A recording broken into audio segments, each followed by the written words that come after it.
Good evening, everyone. Welcome to the West Yorkshire Football Show and our usual Monday night roundup here, talking all things West Yorkshire football. Tonight, of course, no EFL action for our region sides over the course of the weekend. We will be discussing the FA Cup first round draw, which was made a little earlier on tonight. We'll also be looking ahead to this coming weekend's games for our EFL sides, and we'll be looking at the non-league scene across our region. I'm Chris Bowden, I'd say, joined as ever by Stephen Downs and Gareth Walker. How are we both doing, gents? Are we both well? Thumbs up from Gazzy. He's doing some last-second research for us. Downsy, how are you? I'll start with you, mate. How are you? Yeah, all good, Tar. Obviously, not had any town game on, so you've not lost. Well, that is a positive. Grant's not been sacked, another positive.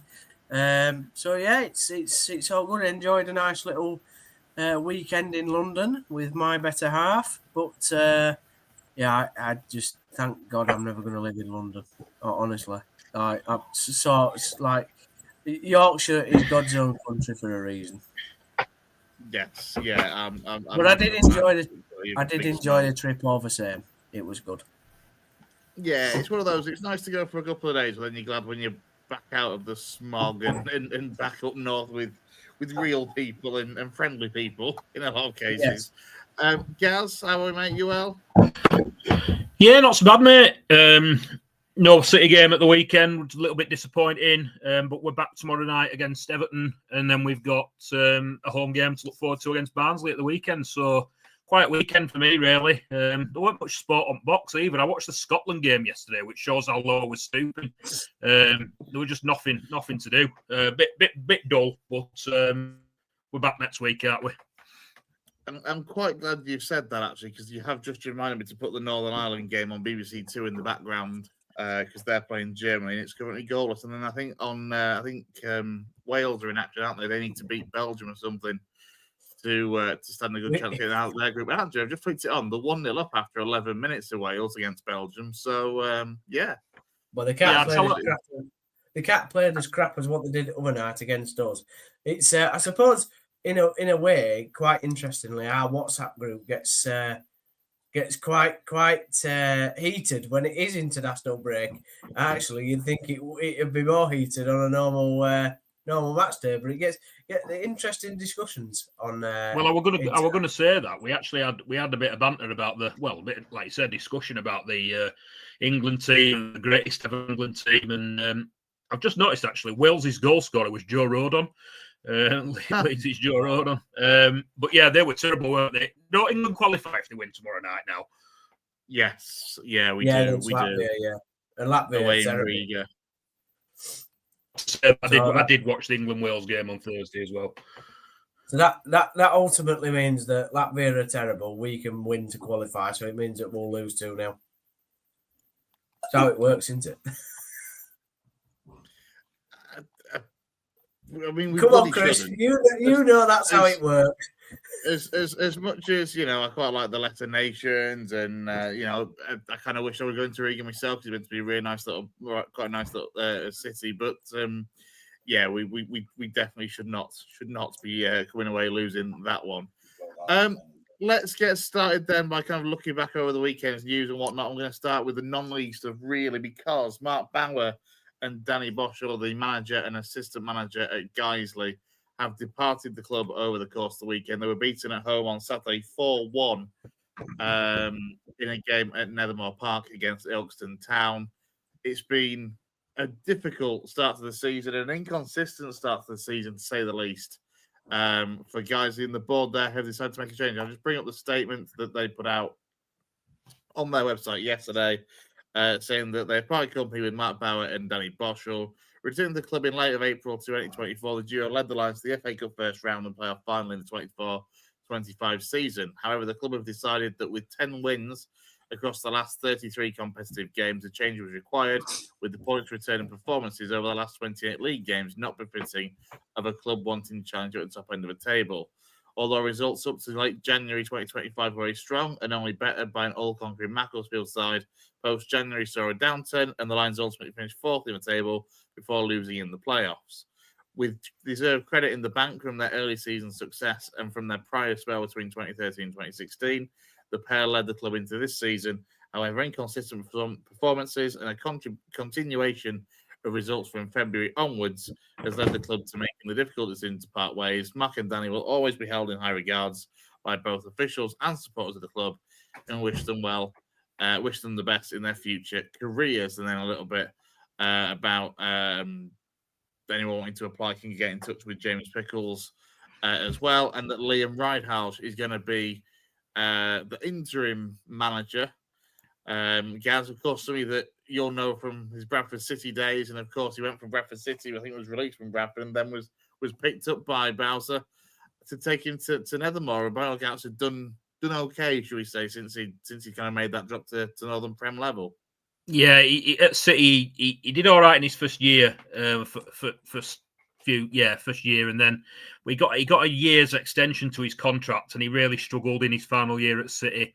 I was a little bit surprised he dropped down as low as he did, really, because I thought he might get some in between sort of us and Guiseley, but he didn't. And like you say, apparently he's been quite a decent performer for them there. And the fact that he's at the tail end of his career and he's obviously got professional experience in the pro leagues, probably something that he's looking at maybe doing, going into coaching. And this is an ideal chance for him to show what he's about and what he can do. I mean, I don't know whether it'll be something that he'll want to do permanently. We'd have to ask him about that, but. He's probably a steady pair of hands, isn't he? Really, got enough experience to see them through in the short term. He also played for Town, didn't he, earlier in his career? We were at Town when he were a lot younger, at City towards the end of it. Obviously, we were his last professional club, but lots and lots of experience. Bit of a legend at Tranmere, from what I can gather. We can only wish him well. Will you be applying, Chris, with your football manager CV? Sadly, not many clubs go for. I think he's saying that like Russian third division club that is more recently actually appointed someone based off the credentials of what they did on Football Manager. Yeah, that's what I was thinking. Whilst my FM CV might be glowing, my real life coaching skills are limited to non-existent. So I won't. In short, if it's anything to go by, on his FIFA defensive skills, But I just want to say, I saw Liam Ridehouse make his debut at Town. So, yeah, a long time ago when he played for us. But I think he was part of the 2012 playoff team, when I remember. Very young, like youngster back in that squad. But I'm sure he came up with us in 2012. So, yeah, it's good to see him getting an opportunity, obviously. Sad about BOWER going. However, I don't think it's not quite worked out there, has it, Chris, really, as what they probably hoped when they went back in. I know that they lost in the playoffs and all that, but I still think that they probably, I remember all that time ago when we discussed them going back in, and, they had big plans, didn't they, for Guiseley and what they were hoping for, and I don't think it's quite worked out. There's been a lot of change from what I can gather. I think there's been change in the ownership structure. There's been kind of new board members added recently and that sort of thing. I think this seems to be the first big decision of the kind of the board as it is now, shall we say. And obviously, I know Mark has put a statement out as well privately through his own through his own Instagram as well, or X page, sorry. So it's worth the read, and I think Mark is understandably disappointed. I mean, look, I know the supporters, from kind of gauging their forum reaction and from fans that I've been speaking to in the last 24 hours or so, the recruitment of the summer is kind of where they're kind of pointing the finger slightly in terms of the players that have come in. On the face of it, decent recruitment, quite solid players. I know Amo Birchall, for example, seems to have made the step up from Northern Premier League with Emily in the East up to the Northern Prem fairly well. But obviously, one of the big things that they're pointing to is the fact that the likes of Prince Polo, Jimmy Liebe, both went to Park Avenue, both dropped division to go there, and just kind of almost a bit of a lack of the experienced heads that have been there last season that got them into those playoff places that's missing. So, look, time will tell. It's going to be interesting to see where they go from here on the recruitment side. I mean, Gaz, I know you heard what Matt Barr had to say when he was speaking on our friends at West Yorkshire Sport Daily for BBC Radio Leeds earlier on, and what was his kind of take on the show? Yeah, I just watched a little clip that from their podcast tonight. Jimmy Rayner does a podcast called "Take Me Home," and the guests or the pundits on there are Mark BOWER, he's regular on there, and Paul Hudson, the weatherman's the other guy that's on there, and they just had a little chat about it on this clip that I watched. He just talked about how last season was a really good season for them, so they get into the FA Cup first round, having a record unbeaten run. He says that they, similar to what you said there, Chris, really, they lost some experienced players in the summer. And it's been tough for them this year so far. He says they've only got 6 wins in 16. I think the statement that you brought up before was 10 in 33. Yeah, got to last season, and I know Mark alluded to the fact that I think on the post they put out was that they found themselves going last January, February of last season in a position where they were pretty comfortably in the playoff places, but too far behind, as was put in, as was mentioned in the guys' team, all conquering Macclesfield because of the budget and the resources that the Robbie Savage had there. They were like 15, 20 points ahead of everybody else. So they did find it difficult to kind of manage the squad in terms of wanting to keep form going, but also not wanting to knacker players and because it's not a massive squad, obviously, at a club like Guiseley. So you've got to manage the squad and the fitness level as well. And obviously that had some impact in some of the results that we saw towards the end of the season. And obviously when they went into the playoffs, it was a little bit of a complicated situation. They got through having lost the semi-final initially, it was then changed and guys went through to the final because Stockton had fielded an ineligible player and it was all a little bit messy. And then it went to a final away at Worksop, who were another one of the big hitters in the division. And it's a strange one because whilst they made the playoffs, everything just seemed to be up against them, really. And then, as I say, this season obviously hasn't been the start they wanted to say, 6 from 16. And I mean, the first 12 games, it felt like it was just win, loss, win, loss, win, loss, win, loss. They just could not find 2 wins to put back to back at all. And that seems to be, they've taken some bad beatings in the last couple of weeks, haven't they? I'm just looking at the form before. I think they had a 4-0 defeat to Leek, is it? And 4-1, I think, to it. Ilkinston, is it? Another team in there, the 14th in the division. The form seems very up and down. I know the last game, I think they won in the FA Cup, didn't they? But the 14th in the division, and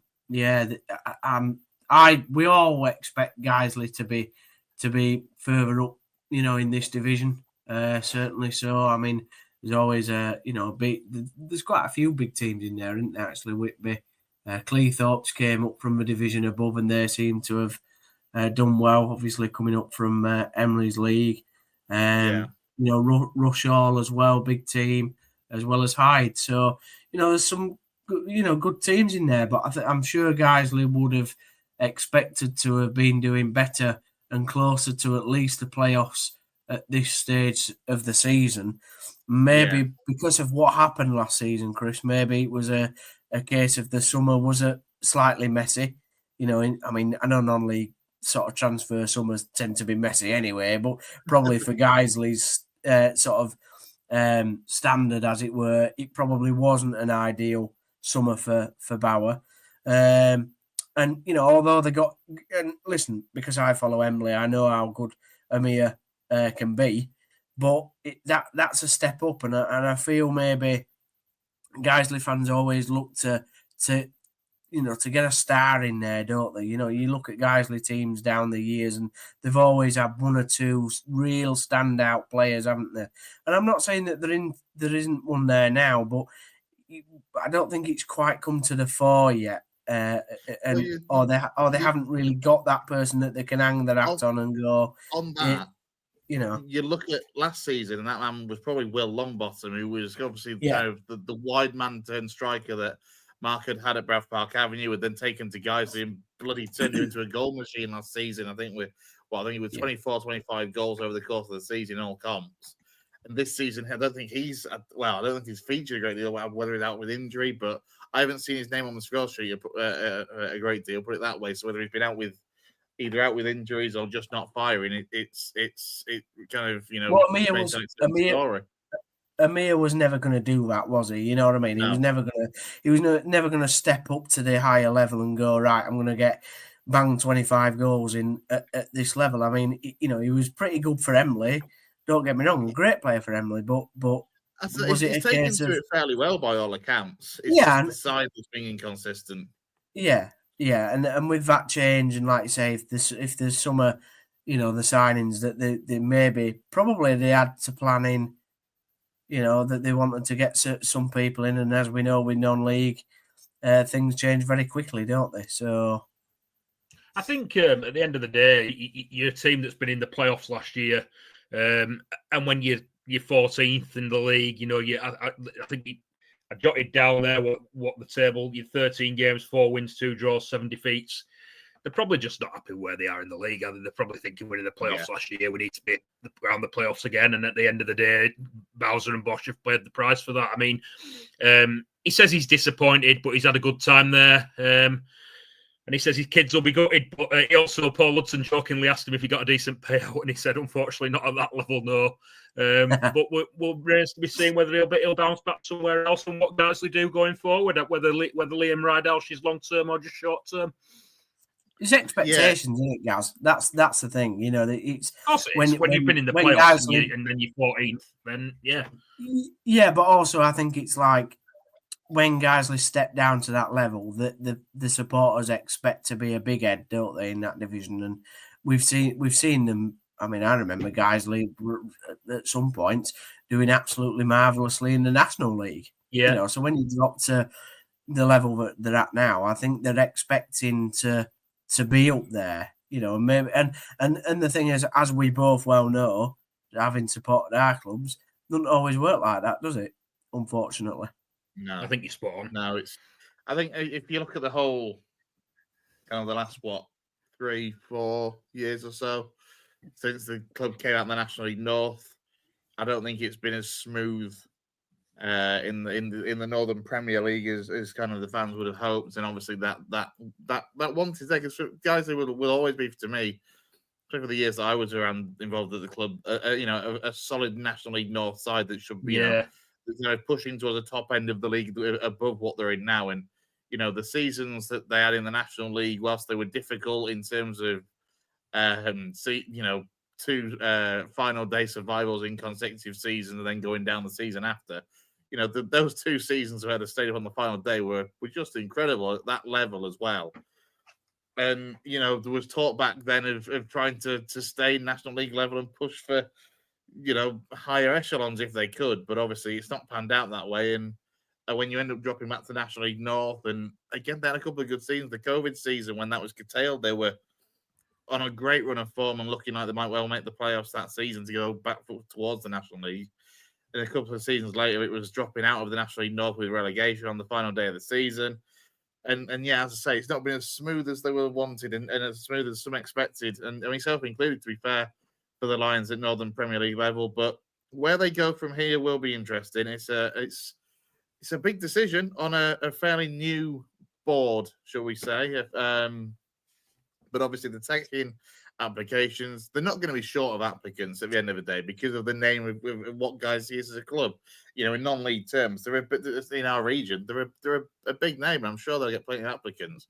The question is, do you look to the leagues below with the managers that are doing well in the NPL East? Obviously, Red Park Avenue going well under Craig Elliott. You've got Redcar Athletic doing extremely well under Craig Jarrett.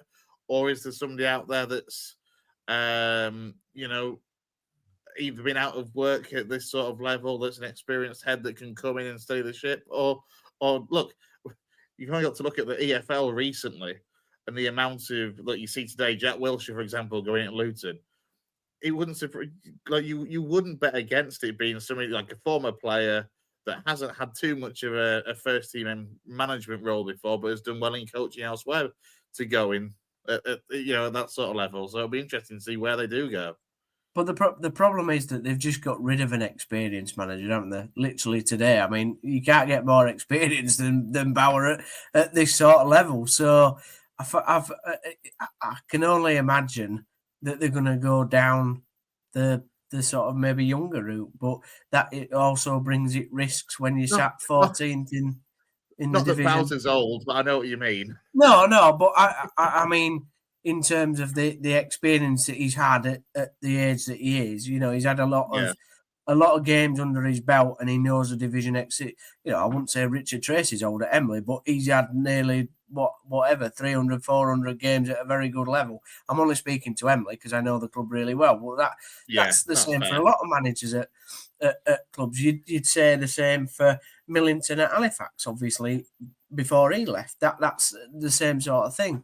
So, yeah, it will be interesting. I bet Liam Ridehouse is very excited about the opportunity, though, because it gets a chance for him to throw his hat into the ring if he does want to take it up, on a full-time basis. But Guiseley are a big club. Like, you spot on, Chris. Like, they're not just a big club in our region. They're a well-known club, at least in the north of England. I would say that most people could, put their hat on and go, yeah, Guiseley are at least a National League North team. Yeah, will be interesting to see how they can, who they can attract, who comes in, and then what they can do for the rest of the season. If there's, let's be honest, every manager that comes into a club is going to want that little bit of money to spend to try and change the squad, shape the squad the way that they want, and hopefully the Lions can push on. I know myself and Lewis are going to look at trying to do a bit of a non-league show either this week or next week. So we'll no doubt get a Lions representative of some form to come and join us. On that note, actually, I have to say a big happy birthday to Guiseley superfan Adam Bridson. He's been a volunteer at the club as long as I can remember, as well as Adam. And he was going to try and get him on the show tonight, but he's out for his birthday. So it's an excusable. It's a perfect excuse. I'll let him off that one. But yeah, happy birthday, Adam. How much did it pay you to say that? 100 quid. I wish I was being paid to say anything on this programme. Let's turn our attentions then from Guiseley to FC Halifax Town, and their good run of form just keeps on going. They are now, from what I can recall, 7 games, I think 7 wins on the bounce, culminating on Saturday with a win in the FA Cup, which is going to link us nicely to the draw conversation afterwards. But they beat Southport away from home by 3-1 on Saturday. So they are in the first round of the FA Cup, and they've been drawn at home to Exeter. But just the job that Adam Lakeland has done there in recent weeks, Downser, has been absolutely superb. Yeah, David will be getting a nosebleed, bless him. He'll be, I think he'll be getting a bit panicky about having to come on and maybe think about being in the playoffs again if they continue. It's excuse me. Yeah, it's been a season of 2 halves, hasn't it? Almost, and we're only a quarter or so of the way of the season in, because the first few 7, 6, 7, 8 games you looked at and thought, oh, it's not been an easy start. They struggled a bit. They were kind of like 3 or 4 points above the bottom 4, and then something's just clicked, and then bang, this great run of form. They are back in and around those playoff places.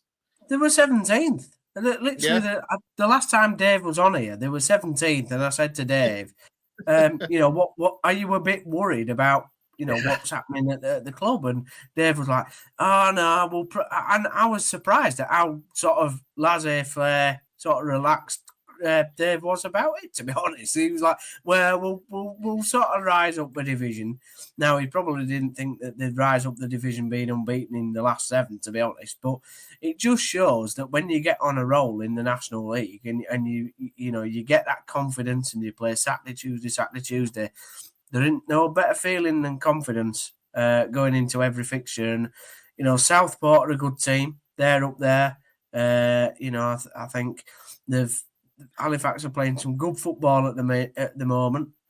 You have to say that they're getting the ball into the box, they're scoring some goals, and defensively they look really sound. So I would say, keep the fixtures coming. That's what he'll be saying, the manager. Absolutely, and the supporters will be the same. But yeah, and there's no reason, by the way, that they can't beat Exeter in the FA Cup, which I know that we're going to come on to talk about, because Exeter are crap. I just have to jump in there, Downsy, because Chairman for Life has corrected and said it's 6 wins on the bounce, not 7. But it'll be 7 on you're Saturday. Right, and I think as well, Southport are are they in the north rather than the division below Halifax, aren't they? They are rock bottom of the National League North at the moment at Southport. They've had a very poor start to the season in Southport, but they're up there, Steve. It's all right. Well, they're up there in terms of the higher echelons of a non-league pyramid. So, what I will say is, and it's a shame that Dave's not on actually to enjoy this good run of form that they're on, because as you say, last time we had Dave on, they were struggling down in 17th in the National League. I was a little bit worried about them in the summer. I talked about this, I think, on last week's pod when we discussed Halifax with Millington going, the consistency that they'd had there, the regular finishes in the playoffs. So, and with the new guy coming in, I was a little bit worried about how it'd go, especially with the way the season started. But the turnaround's just been marvellous, absolutely marvellous to go on the run that they've done. And who's to say that they can't at least do as well as they've done over the last couple of years and make the playoffs again?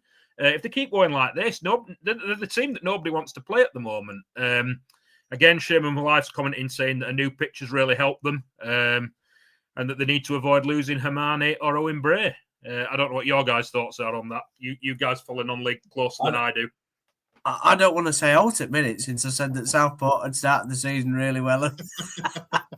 I mean, to be fair, he's spot on about Josh Hermani, I have to say. I mean, Hermani, you might vaguely recognise the name, you two, for Josh Hermani, because he was part of the Marine side that played Spurs in the FA Cup in the COVID season when I think didn't Marine end up selling something like 20,000 virtual tickets for the game that was on TV, and they raised a lot of money that way. It was, and that sort of thing, because everyone was rallying around the non-league clubs at that point. And yeah, Josh Hermani was in the Marine side that played Spurs.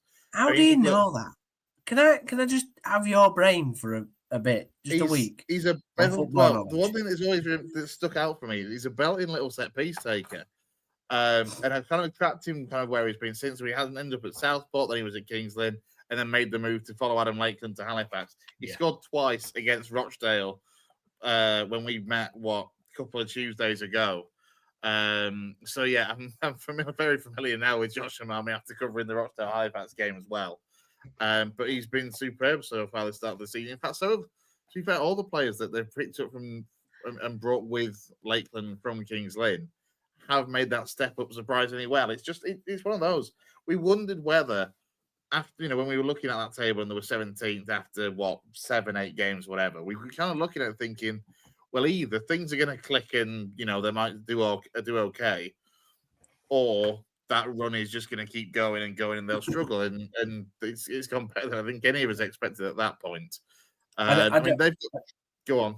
I don't want to be a doom merchant because we are being positive and we are really being positive about Halifax, but Dave would like us to probably say that whilst this good run is exceptional, that he probably would expect us to, for Halifax to have a downturn in form at some point, and maybe the sort of the season to bottom out, as it were. I think the thing for Halifax, and I think Gaz has said it on a few times that we spoke about Halifax, that it should always be the case that they fight for the playoffs, and if they get in the playoffs, great, and if they don't, then they know where they need to build or whatever. It's also a case at Halifax, and maybe, I don't know, this might change under a different manager. They need to try and keep hold of the best players if they can, and not rebuild half the squad every year. They've said that before. So it'd be lovely to see, because the thing is, I know that Southport are not doing so well now, but you do look at the rest of the top end of that division, Rochdale, Forest Green, York, Scunthorpe. I know York are below them, I think, at the moment, but there are some really big teams at the top end of that league. And if Halifax can just sort of like keep on the coattails, they're only 6 points off the top at the moment. It just keeps, like I said earlier, confidence is key, and to keep it rolling. Go on, guys. You're going to jump in and tell me I've got something else wrong in a minute. No, not at all. I was just looking at their upcoming fixtures. They've got Truro away next. That's at the weekend. Obviously, massive long trip down there for them. But Truro struggling. But then the next two league games after that, they're at home to York and they're away at Carlisle. So they beat Rochdale the other week. If they can turn over Carlisle and York as well, then Well, who's to say that they can't do that? And obviously they've got the cup game against Exeter sandwiched in the middle of those two games. So really big few weeks for Halifax coming up. And if they keep this run going over the next 3 weeks, they're going to move up the league even more. As you said, they're only 6 points off the top. Yeah, it is extremely, extremely tight. It's as you can see on the table, it's slightly skewed by the fact that a couple of sides have played 13 games and York and Rochdale have only played 12. But as you say, it's very, very tight at the top of the National League at the moment. As you say, that trip to Truro, on the face of it, whilst it's a long trip, they would certainly fancy themselves to go there and win. The one thing I will say for Halifax, if the fans making that long trip, is wrap up warm. Because I went in early September and it was still freezing because the ground, this new ground that they're building, which is actually a really nice little setup that's a work in progress at Truro, but it's right at the top of a hill and it blows an absolute gale come rain or shine. So, wrap up. I thought you were going to say it's on the seafront. No, it's out of the city itself of Truro and just literally just plonked on top of a hill that is next to a park and ride car park. As I say, it's a nice little setup, but it's a work in progress. It's handy as the park and ride. But that's going to be soulless then, isn't it? Just like York's new ground that I went to. It's not too bad, to be fair. It's not too bad. They're a really friendly bunch as well, actually, with the Truro City fans, because obviously they're just a combination of like absolutely loving life, but also still absolutely baffled that they've made it to the National League, to be honest. So, yeah, really friendly bunch down there. And if they turn Truro over on Saturday, it doesn't have to set them up for those 3 big games. Halifax, York at home, Exeter at home, Carlisle away. Wow. 3 massive games if they turn Truro over at the weekend. Well, I went to watch Scunthorpe v York, and I found it a really interesting fixture because York had a very seemingly set way of playing where they tried to get down the sides of Scunny, and Scunny were really, really good at making sure that didn't happen. The other thing that York surprised me really was the fact that they seemed quite a small team, but then up front, obviously, they had quite tall strikers. But they didn't make the best use of them on that particular evening. So, I wouldn't say, having now seen York, that they're not the all-conquering dominant side that I thought I was going to go see before the game. So there's absolutely no reason, particularly at home, why Halifax can't beat York now that I've seen them play. Was that prior to York changing manager, Downsley? Because they've got Stuart Maynard in there now, haven't they? Obviously, he's left. It was, Maynard will try and pass everybody to death. That's how he plays. They've got I can't remember who the centre forward is that's really, really good at. Pierce, that's it. That's who I think of. Yeah. Well, that's what I mean. They didn't seem to make the best use of his talent for me. I don't watch hardly any National League football, so people can tell me if I'm wrong. But his biggest skill set is running in behind and sort of being a nuisance up top, and that just didn't seem to happen. They had a centre back that got, is it Boateng? He got on the ball quite a bit and was like directing play. And then you have the two wingers, and they were both diminutive and small. And they've got a few bag of tricks, but they didn't really get the ball into the box. So Pierce had nothing to work off. Yeah, he's a good finisher, is Pierce. Not the biggest, but he's a cracking finisher. Yeah, as you just touched on the FA Cup draws, we've mentioned Exeter City at home is what came out of the hat for FC Halifax Town. Dave's reaction was not too bad, possibly not one they'll win, but at the same time, catch Exeter on an off day, and you never know what could happen. And yeah, I think at the end of the day, it's one of those that you kind of hope for, isn't it? If you're a National League side, you want somebody from a league, ideally a league or two above in the first round, something that might be a little bit more interesting than meeting a fellow National League side, for example. And they've got that Gaz in, I say, Exeter City at home. Yeah, I think the main thing that they'll be looking at that saying that they can win that. I think they can win that game. They're at home. Exeter haven't started the season particularly well. It might not be a big money spinner because Exeter might not bring. If they got City or Town would have filled out Halifax's ground from Exeter, probably won't. But flip side of it is we can win that game. we can go. We can. That is a chance for us to progress into round 2. So I don't think it's a bad draw at all in that respect. It'll be played midweek. Exeter will not want to come up to Halifax. The worst. I don't know if Bradford have played them yet. No, we haven't played them yet. The worst side I've seen this season in League One by far. On that day, but they are. I can only go off on that day, but they're at the bottom of, or very near the bottom of League One for a reason. And I agree, Gaz. I don't see why Halifax can't win that fixture, particularly. They're not favourites. They're playing a team that are 2 divisions above them. But the way the teams are playing at the moment, they've got every chance to win that game. Just look at Town and Tamworth. We're the example. I do need to correct Downsy again. Sorry, mate. But it's not going to be a midweek game because it's being played over the weekend of the 1st and 2nd of November. Have they changed that again? Because I'm sure last season the first round was midweek.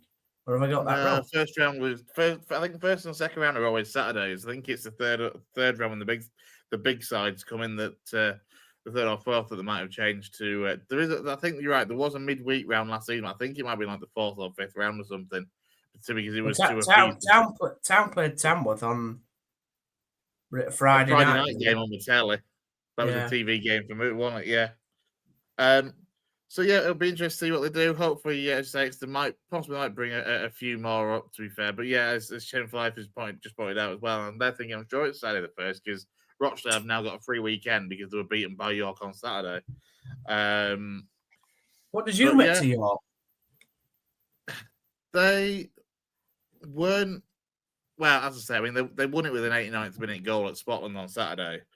That, if I'm honest, the goalkeeper who joined Rochdale on loan from Barnsley a couple of days before, basically, especially to play that tie as an emergency loan, probably should have done better, to be honest.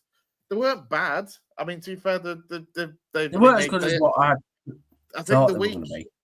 I think the week, I can't remember when the Scunthorpe game was, but was it the week before, the week after the Scunthorpe game? They stuck 5 past Carlisle. They absolutely They played Carlisle before they played Scunny. So a lot of Scunny fans were going, we're going to get battered here. And then, it was very much 2 competitive sides going up against each other. And Scunny were just excellent on the day. And I just thought York were all that. Like I said, I don't know. You might have had a different impression against Rochdale, but I just thought they didn't use the strikers very well. They clearly have this plan to get down the wings, and that was it. They're very much as Gaz mentioned earlier, on the Stuart Maynard, they are very much now a passing possession based side, which hasn't always been the case. And it's one of those. The squad may change slightly over the course of the season, as it can do in the National League with no set transfer window until the end of March. So yeah, it'll be interesting to see kind of how they go, I guess. But obviously for Saturday it was a little bit of an awkward one because it was Rochdale York, 2 sides going well in the National League. Nobody wanted a replay, but at the same time nobody was going too gun ho because they were both playing strong sides and didn't want to risk injuries because they're meeting the league a month later. So it was a strange one to kind of look at, and honestly, I probably couldn't take too much from that as to say how good York will be in league fixtures. So. Yeah, we will see. We'll see. I mean, Shane's Life just needs to focus on using the wings with Capello and Bray in good form. Absolutely. We'll see what they do in due course. And obviously, as I say, they're away at Truro or Halifax this coming Saturday. So let's talk Town and City now. And we'll start with the FA Cup draw for both of those sides. Really, for Gaz, Bradford City handed... glad. I mean, to be fair, we sit here, obviously, me as a Lincoln fan as well, all in League One, and we've basically all come out with what we are pretty content as being crap ties. Yes. Yeah, we've got Cheltenham away. Obviously, Cheltenham struggling in League Two. I don't know if they are bottom. They definitely were bottom a week or so back when I last looked at the table, although we know that Steve Cottrell's now gone in there, so I'd expect them to be some kind of changing fortunes, a bit of a change around probably before we play them. But yeah, it's hardly a tie that sets the mouth watering. It's a long trip, and I would have just if you get a team like that, I would imagine. I don't want to speak for you guys, but personally, if you get a draw like that, you just want to be at home. And we're not, we're away, so it's not ideal. But it's a chance to go through and put some more money in the coffers, and see if we can get into the third round and get a big club. That's the way you've got to look at it when you get a draw like that. Just see how far you can see it as an opportunity to progress. I mean, Downsy, as for Huddersfield, well, they did get a big club away from home. Shut up. I just. It's pointless Town being in the FA Cup because we either get knocked out by Minnows, which very rarely happens, but happens maybe once every 10 years or 15 years, or we're on a constant conveyor belt of Reading, Charlton, Bolton, Reading, Charlton, Bolton. Sometimes Man City, Reading, Charlton, Bolton, Man City, Reading. That's all we got. We just go around 4 clubs. Getting the same clubs every time. Like when you go to an airport and you see suitcases going around on the conveyor belt, that's what we are. We're just the same suitcases drawing against us. So no, I'm not enamored by Harry. That made sense, guys. Yeah, an analogy from County that actually made sense. Unbelievable, isn't it? Unbelievable. I've made 3 mistakes and a good analogy. What's next? Can't have it all, Downsy. Can't have it all. Can't have it all, mate. I know. But yeah, not enamoured really. We played Bolton obviously on Thursday, so everybody's like on all the forums. They're like, oh well, yeah. We played them on Thursday. But what's the point? I mean, yeah, I want a Weston-super-Mare or Telford at home or somebody I've never heard of, to be honest. Well, not that I've not heard of them, but like I don't know any players. Because that's the one thing I love about the FA Cup. I love learning about the players, even though we got beat by a Tony Tonks throwing. Tom Tonks. Tom Tonks, sorry, Tony Tonks, a rugby league player, bless him. Tom Tonks, long throw. You know, it was great to learn about him and sort of his career and what he does outside and all that sort of thing. I think that's the beauty of the FA Cup. When you're coming up against Bolton, who you know pretty much a lot about a lot of the players, and we're going to verse pretty much the same side on Thursday, it's just a bit boring, isn't it? Yeah, to be fair. And I love the FA Cup. And I love it. It's one of those, you don't want to meet opposition from the same division in the FA Cup. And at least, to be fair, guys, at least you and I have got that. Lincoln have been drawn away at Salford City, which, I mean, I'm just going to double check, actually. I think... Well, I was just going to say that, Chris. Like, ours is a bad draw, but I think Downsy's trumps it because it's a team from the same division. At least we've got a side from a different division. And I suppose it's a tie that we'll probably be favourites for, whereas Bolton Huddersfield are Bolton similar position to Town in the league, maybe slightly below Town or a bit above them. Yeah, lower to be fair, because they were beaten 3-0 by Burton Albion. Remember that side, Burton Albion, that everyone should beat? They turned over Bolton 3-0 at the weekend. Did you see the goals? Yeah. Did you see Jay Beasley's second? Yeah. Just nicks it past the keeper and just frankly pisses about with it before putting it over the goal line. The thing about the thing about that, what that does show is that Burton on the day can beat what I think is still a half decent Bolton team. So, you know, it's going to be interesting and I'm sure we're going to talk about the league fixtures coming up, but it is going to be interesting to see what Bolton have got on Thursday. But like I was just saying, you know, the FA Cup is a beautiful competition and one that I really look forward to every year. And then like I said, when we draw Reading, Charlton or Bolton on this occasion, you just get a bit bored of it every year. And it's, you know, I'd always go back to the cup run that we kind of had under Wagner. And, you know, we drew Rochdale away. You know, we played Man City and nearly beat them. In terms of what we scored, Harry Bunn scored, and then we got beat 5-1, so we didn't nearly beat them. But it was a good little cup run that we had. And Town don't really go on cup runs, and I'd love us to get to like a quarter final or something that's right exciting, but we just never do it. And just very quickly, whilst we're talking FA Cup, we're going to try and bring up the draw in full. I don't think there were very many other good ties, were there? I don't know if either of you watched it. I saw it, but you're right. This is kind of what I was going to try to allude on. Really, is that it was a little bit of a strange one in that there weren't copious amounts of games that you kind of looked at and thought, oh, well, that could be a telly game. That could be a telly game when those picks are made. Bear with me 1 second. I mean, Worthing are playing Forest Green tonight, and I know that they drew away, and that was one of the first ties at the bowl, as it were. So that's the first half of the draw. I've got to be honest, I've not seen the draw. I've seen who City got, and that was it. That's why I asked you two before we went on air who Huddersfield and Lincoln had, because this is the first I've seen of it. So Worthing v Forest Green v Luton, that could be a TV game because of Jack Wilshere. Then Barnsley York could be a TV game. I feel like Barnsley York would have stood more of a chance if it was the other way around. If it was at York instead of at Barnsley, for sure. Tranmere Stockport's a derby.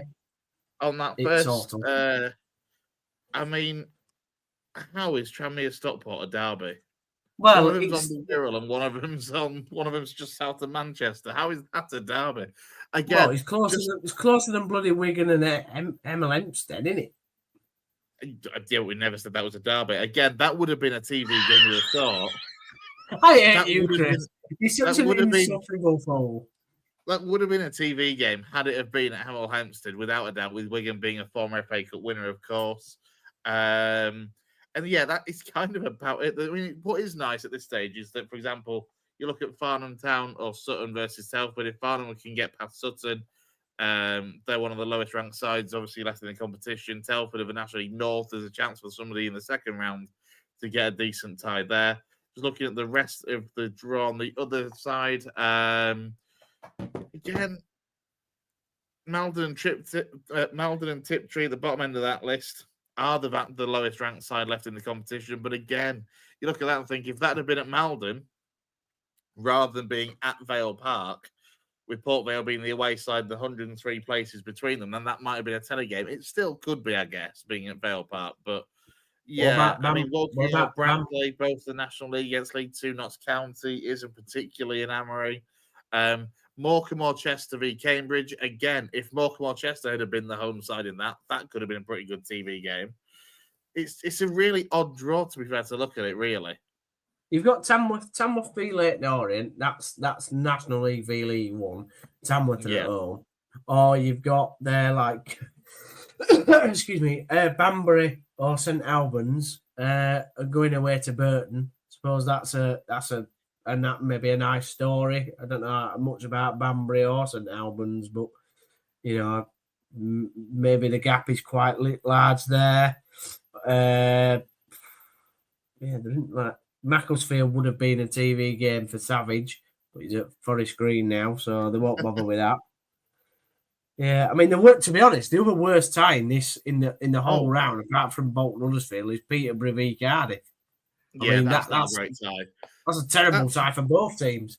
One that could be a telly game, actually, that I did remember thinking when it came out, is South Shields of the National League North, top of the National League North, home to second bottom Shrewsbury in League Two.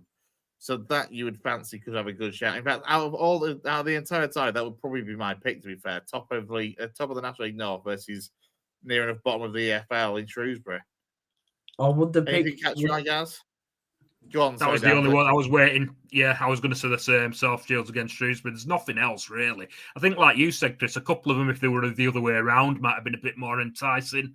Yeah, there's nothing that springs out. Like I said, that was the one I was waiting to say, but yeah, I mean, Rotherham, Swindon, what an awful tie. Grimsby, Ebbsfleet, that could have been one if it was the other way around. But yeah, nothing really, mate. What about even Blackpool? Well, I was just about to say that. Or what about Morecambe with the Mo Morecambe story? Again, if it had been Morecambe at the whatever it's called now, you know, Morecambe or Chester at home to Cambridge, that would have been obviously back at bottom of the National League and or mid that lower end of National League North in Chester's case at home to a League Two side. But yeah, it is what it is. Let's quickly wrap up then and finish with kind of looking ahead for City and Town. I was going to say this coming weekend, Downsy, but as you've alluded to, the Bolton game that would be the weekend has been moved for the television, hasn't it? To be played on Thursday night against Bolton Wanderers. I hate it. Have you had a Thursday night game yet, Gaz? Can't remember. Yeah, our last league game was Thursday night, Rotherham away. That was the only one we've had so far. That was literally last time we played that, mate. It's awful. It could be worse. It could be worse, Jet. I mean, I say worse. I went and it was a great evening, despite the fact that we lost. But last season, Lincoln went to Derby County on a Thursday night. I don't even think it was a designated telly game. It just got rearranged to be on a Thursday in December. It was the 17th of December last season away at Derby County. And I don't think I've spoken to one single Town fan that's pleased that this game's on a Thursday night. Like, can we just not play it on a Saturday? Is it home or away?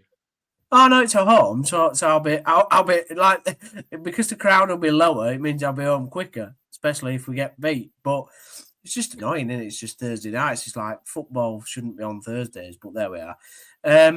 Looking ahead to the game, they're a good side. No, they're not. They're worse than you are.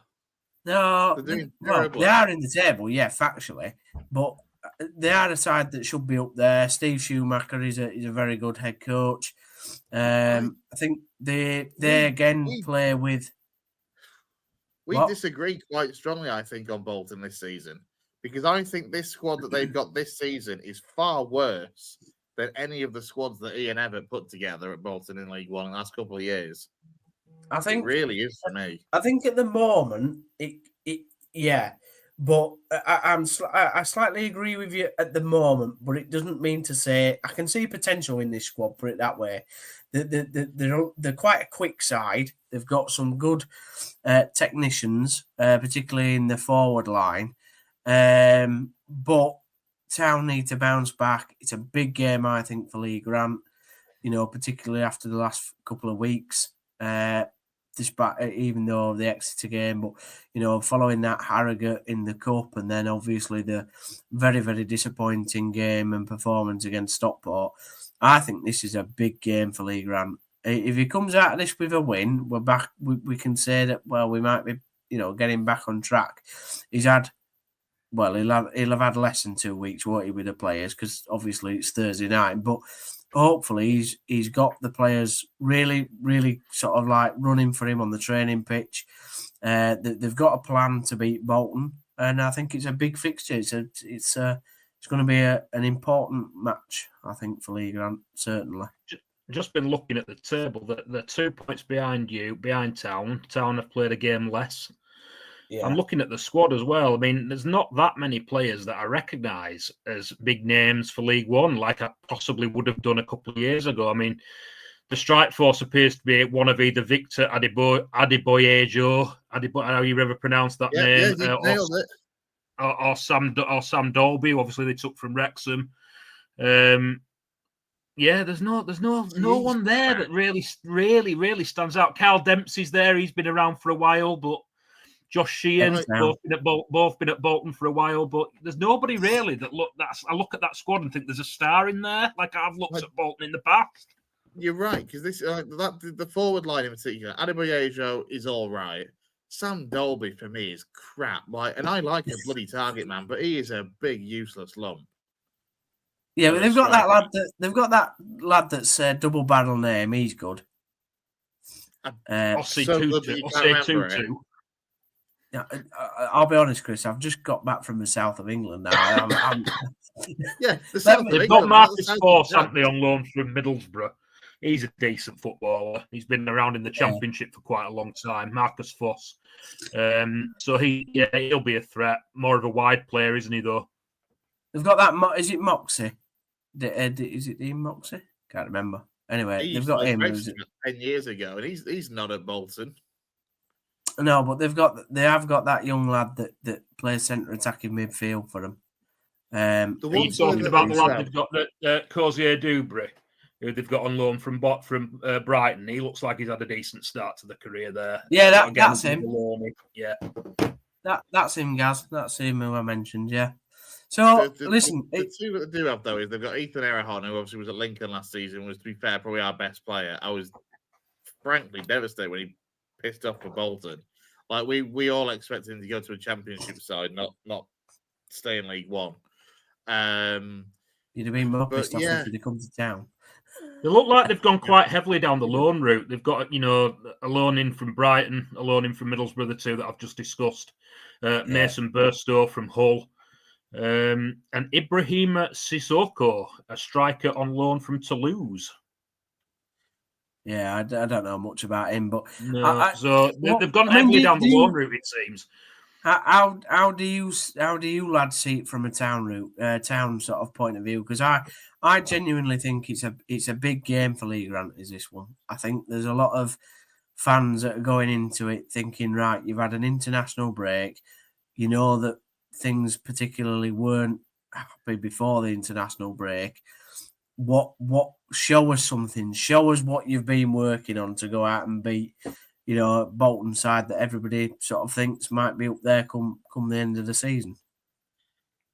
I think Town have got to win it myself, just because of Bolton's income. Not quite must win, but Bolton's inconsistency. Looking at their results over the last few weeks, obviously they won comfortably in the derby against Wigan 4-1. Then went to Northampton and lost 2-0. Then bounced back and beat Peterborough, but then lost against Burton. I think for Bolton away from home, or for Huddersfield at home against Bolton, I think you've got to be looking to take all 3 points out of that game. As for Grant, I mean, if it was a draw, I think he'd survive. If it was to defeat, there'd certainly be a lot of boos, but I just can't see them axing him this early.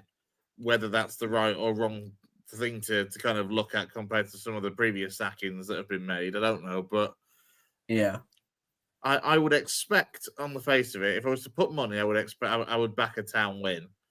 But you just, you can't call. I mean, both sides at the moment are a bit inconsistent. Let's be honest. Nobody seems to be able to put 2 wins back to back very often this season out of either Huddersfield or Bolton.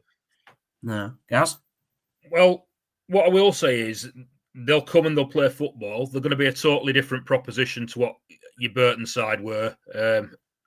They will come and they'll have a go. But like I say, you're 2 points above them in the league with the game in hand. You're at home. They've just come off the back of a defeat at Burton. I think it's a game you've got to be looking to win, mainly because you're at home. If you were away, it's a different story. I think Bolton, at their place are a tougher proposition. But I think, Town at home have got to be looking to win that game. I don't think it's a disaster if you don't. A draw's not a disaster by any means. But really, for an ambitious, like you said, you said it yourself, Downsy, when you first started talking, people are going to be looking at Grant saying, show us what you've done over this last couple of weeks. Yeah. I mean, what do you think, Steve? I mean, hypothetical worst case scenario, and it finishes Huddersfield 1, Bolton 2 or something. Obviously, there'll be a bit of disdain at the full-time whistle. Yeah. Where do you think that would leave Grant as a Town fan? I think he lost a fair chunk on against Stockport. So if we were defeated, I think it would put it into their mind it's not going to change. I think he would lose a little bit more faith from some of the ones that are happy to sort of go along with it for the moment. But I don't think Kevin will sack him. I just don't. That's not going to happen. I think he's gone quite heavily in with this. Grant is our manager in Northern football. He's let Grant do over recruitment this summer without a head of football operations or anything like that. So I can't see him sacking Grant, I'll be honest, particularly after the last sort of few debacles that we've had. So, but I think from Grant's sort of relationship with the supporters' point of view, I do think he needs to win it, because I think if he wins it, fans will go, right, well, maybe they've had the international break, they've all called each other knobs or whatever on the training ground, and they're going to get their heads together and start playing our supporters hope and expect them to play. And maybe we can take that sort of win into the next coming. Yeah, I agree with that. The performance is more important than the result this week, because if we play like how we know they can, we should be okay to get a win against Bolton. Like, I don't think it'll be. I don't see us beating them 4 or 5-0. Let's be honest. If we got a 2-0 or a 2-1 win, that'd be fine. I think a draw. Everybody walks away from a draw, even Bolton fans, and go, meh. Literally, it will be that sound of a meh if we get a draw. But, yeah, defeat for Bolton, I think, probably puts pressure on Schumacher, right? Especially after losing 3-0 to Burton, would you say? You would certainly think so. I mean, he needs a response, doesn't he? He needs a response to Schumacher after the weekend. I don't think Bolton fans are necessarily happy with their start and them as a team. So, I just hope for Grant's sake that he gets it right. He's learned about what he's done in the last few weeks that hasn't gone quite right, and we can get underway with a win. I don't think they'll be physical like Burton were. That's one thing. They don't seem a very physical team. Or Stockport. Like, Stockport were a bit physical as well. I don't see Bolton being like that, but I could be wrong. I mean, Gaz, what I will say about Stockport, Downsy, is I know you were saying when you played them the other week about how Norwood ran the show in centre mid. He's not. I was reading Twitter at the weekend, and the Blackpool fans were saying he did exactly the same. They were raving about Norwood, absolutely waxing lyrical about him at the weekend with the Blackpool fans. So it's not something that it wasn't a one-off against Town. He's obviously he's a great player at League One level still. Even at whatever he is now, 32, 33, presumably. 34. Yeah, going strong. The one thing that Stockport did really well was they had Norwood controlling things. They had that Bailey who he more had a free role to do what he wanted. And then they had Wotton up top, who was the big sort of centre forward knocking people about. And that's the way that they played, and it worked exactly for them. And to be fair, what they did show is it's a team that's been stuck together for quite, maybe not season after season, but they sort of everybody knew what everybody else was going to do, put it that way. They knew what they wanted to do as a team. Maybe Bolton, because it's a fairly new squad, a bit like Town, maybe they haven't learnt that yet. So, I think it's going to be a really interesting fixture with two sides that are not at top gear yet, that need a result, and that might create. Well, it either create two things, won't it? A really good game that could be a sort of ding dong game, or it could be a nervous 0-0 up until the 90th minute and somebody scores off the backside. We look forward to seeing which one of those it is. Can't wait for it to be a 0-0 draw. And me come into the chat afterwards going, it's, kick off. You kick off after a. I hate football. Yeah, we might get that, Gaz, in the chat on Thursday. Oh, I love football. It'll be one of the two. Let's turn our attentions then to Bradford City, and Gaz, we'll touch on tomorrow night's game in the Papa John's Trophy or the Virtue Motors Trophy, whatever it is now. But for City on Saturday, second place Bradford taking a trip to 8th place Barnsley for a Yorkshire derby at Oakwell. Oh, it's at Valley Parade. Oh, is it? It is. It is. It's at Valley Parade, yeah. Massive game. Barnsley started the season probably as well as we did. They tailed off a little bit since then, but they're still, like you say, 8th in the league. They'll bring a huge following, similar to what Town did when they came a few weeks ago. They've got Jack Shepherd at centre-half, who was a revelation for us on loan last year, and I believe he's playing equally as well for Barnsley this season. So, yeah, it's a really, really big game. Our home form's great. I'm not sure what Barnsley's away form's like, but our home form is really good. It's going to be a ding-dong affair. I think there's going to be a massive crowd there. Like I said, Barnsley will bring a lot. City, I would imagine there'll be 20,000 odd there, because City obviously haven't played for a while. The last time we played was the Rotherham game away on the Thursday night, and we've got the Everton game in the Virtue Motors on Tuesday. But It's going to be the first league game for a while, especially on a Saturday. So I can see it being a bit of a ding-dong affair on Saturday, and hopefully we can come out on the right side of it. For Barnsley in their away form, they haven't had an away win since a Tuesday night win back in August away at Peterborough United. Don't tell me that, because you've set it up brilliantly with Bradford's fantastic home record and Barnsley what away not won away since August. I didn't think it was good. They've made Oakwell a bit of a fortress this year. That's why they get the points. But it's a weird one. I'm just glancing through their scores. Even like in September, they lost. Well, they had a 3-2 win over Reading, a 1-0 defeat away at Blackpool, a 6-0 home defeat in the League Cup against Brighton. Then they lost 2-0 at home at Oakwell against Port Vale. A defeat away from home in the EFL Trophy. Then a 2-2 draw away at Wickham.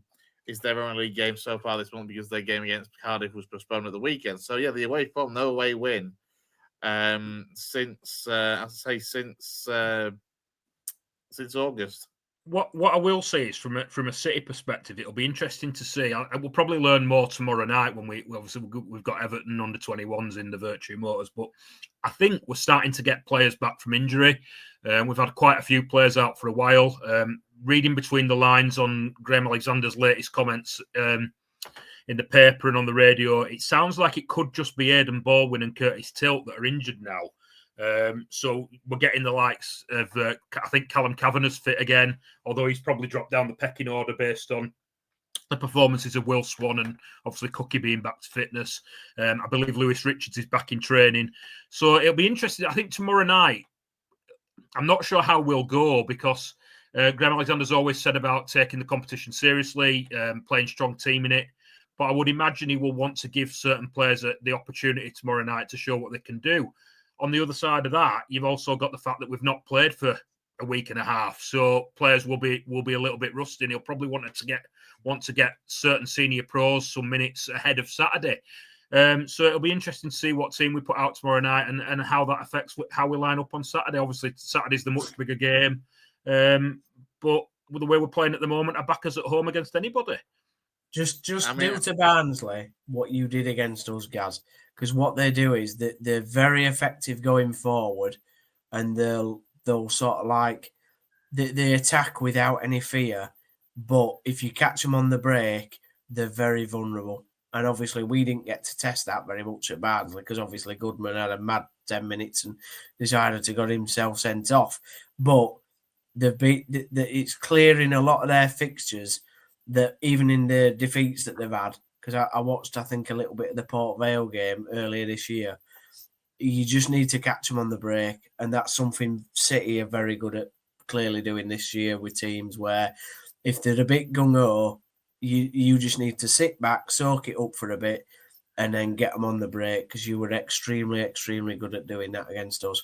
So I'd just copy what you did against us, to be honest. Let them play the football. If they want to play football, let them play, but then just attack them on the counter attack. I'm really looking forward to it. I'm really looking forward to it. I think it'll be like you said, Downsy, like you're saying there. I think it'll be a contrast of styles. Obviously, City Barnsley will want the ball, knock it about, play possession-based football. City will be very in your face, pressing from the front, and then, like you said, quick turnover and hit them quickly on the break. So, yeah, should be for an interesting game. I think if we score early, I think you've got a backers. But then again, like I always say on this podcast, when I'm optimistic and given the stat that Chris has just given me about they were not away winning since August, I am now a little bit worried about Saturday. Well done, Chris. Well done, Chris. We had a happy Gaz for 50 minutes. Hey, I've got to start the mind games, and now that the Lincoln game's been rearranged. And to be fair, I'll just touch on these upcoming fixtures for you guys.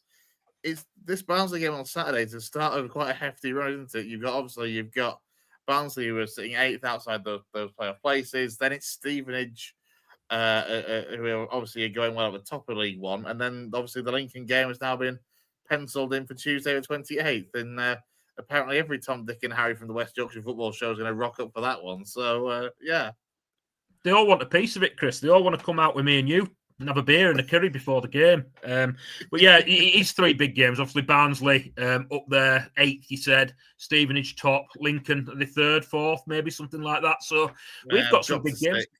We've got some big games coming up. If we can get through this little spell and still be in and around the top 2, or settled nicely in the playoffs, I'll be happy. There we go. Just before we do fully end, I just want to. Ian said, "Did I see correctly that Steelers lost 10-1 on the weekend?" No, Ian, you didn't see that correctly. That was a couple of weeks ago against Redcar Athletic, and that did remind me though to very quickly try and run through the results from the MPL East, because it was another busy weekend for the sides across our region. Obviously, when we talked to Jim the top end of the league earlier, we kind of forgot to come back to the MPL East. So these are the results from the weekend. As you can see, Avenue back to winning ways after their defeat against North Ferry, the 2-0 win away at Blythe Town. So Avenue goes second in the table. Emily with a good 3-0 win over Ashington. Gareth beat Ossett by the same score and 3-0 as well. Brighouse with an almighty away win at Lincoln United 4-1, which is a great result for Grant Black's side, who obviously haven't started the season particularly well, but that's a massive boost for them, I'm sure. Pontefract Collieries beat Blythe Spartans by 2-1, and Silston picked up a much-needed win as well. They played Newton Aycliffe and beat them by 3-2. Downsea, I'll just touch on you and that Emily result. Again, back to continue a decent start to the season for Richard Tracy's side with that win over a strong physical side in Ashington. Yeah, it's nice to see us rack up a 3-0 win. I think a lot of the games this season have been a bit closer than probably what they were last year. Obviously, like you've said, it continues the good start. I think in a way it doesn't feel as solid a start. I don't know whether that would be fair to say, but 3-0 victory against, like I say, a very physical team, and they just need to keep rolling the wins on, really. One of the things that Richard Tracy has talked to me about, because I write up his quotes for the website and the programme, is that we don't score enough goals at the top end of the pitch, and so to get the goal difference a bit higher is certainly good start. Good thing to add. You look at Matlock there. I mean, they score goals for fun, don't they? But they've also let in a few goals for fun. Goals for fun. Look at the top of the table, mate. 48 goals for Redcar so far this season. Also Redcar, yeah. Well, they are a bit of an goals clear of Matlock. Yeah, I mean, Redcar somehow are a bit of an anomaly this year, aren't they? Because of how well they're doing. I mean, even Avenue aren't keeping up with that sort of scoring record, are they? So, but yeah. It's a very close table, isn't it, Chris? At the moment, you look all the way through that top half. I mean, Pontefract, they're doing well, aren't they? And Gareth are still hanging in there on 8th. I think they've risen a little bit, because weren't they sort of mid-table, 14th? I think last time that we touched on it. Yeah, I think Gareth were mid-table. It's Ossett and Ponty in particular that last season were kind of bottom half of the table that have both had positive starts to the season so far, I say Ponty. And I don't know if they're quite back at their home ground yet, but it's not far. If they're not back already, it's not far from being complete and ready to go with their new 4G pitch, etc. at Ponty. As they say, for Emily, sitting 4th at the moment, 4 points off the top.